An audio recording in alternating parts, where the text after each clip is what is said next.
Every day I get to work with students, and that's really exciting. And as I was working with one student in particular, he had kind of let me know that when he's doing school at home, he uses a fidget toy to help him concentrate.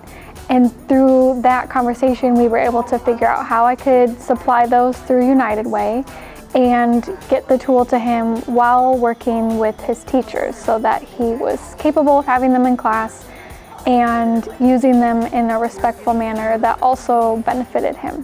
What was exciting to me is that he was able to recognize where he could use some help and benefit in his classwork. So I was able to get the fidget toys and contact his teachers so that everyone was on the same page, and he's so excited every day to come in, pick up the fidget toy from me, use it during the day. He lets me know that he has it during the day still and that it really is helping him, and then he drops it off at the end of the day like, all right, see you tomorrow, because this is really exciting. So it's fun to see that kids are capable of kind of looking at themselves and understanding what they can benefit from, and then they're not afraid to come talk to us and say like, let's work on this together. As part of our rules with the fidget toys, they're not able to use them as a toy, obviously. They're not able to share them with their friends. This is something that is more specific to them to keep in their lap or on their desk, where they utilize these tools as a means of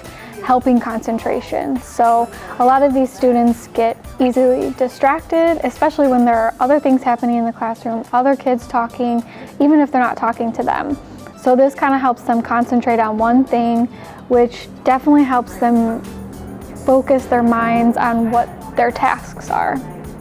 So there are a bunch of different types of fidget toys, and it's kind of interesting to see which students use each one differently, or how they kind of use them as their coping or stress relief or help with anxiety. So this is the most popular one out of all of them. The kids are always sad when this one is missing, which means somebody else has already checked it out. But essentially it has a bunch of bubbles. It's made out of rubber, so it's really flexible, but they can push the bubbles in and out. And you know, obviously they can use all their fingers, their whole hand, they can squeeze it. So it's very sensory, but it's also something that they can even just concentrate on one bubble while they're focusing on something else. They also like to use them kind of as like a break from whatever they're doing. So if they're focusing on something and it's becoming really difficult, they can kind of just like, all right, I'm gonna focus on this for a minute and like relieve some stress or anxiety and then move on from there. So yeah, this is hands down the favorite. So I've already ordered more of them so that we can get these in the hands of more kids that need it.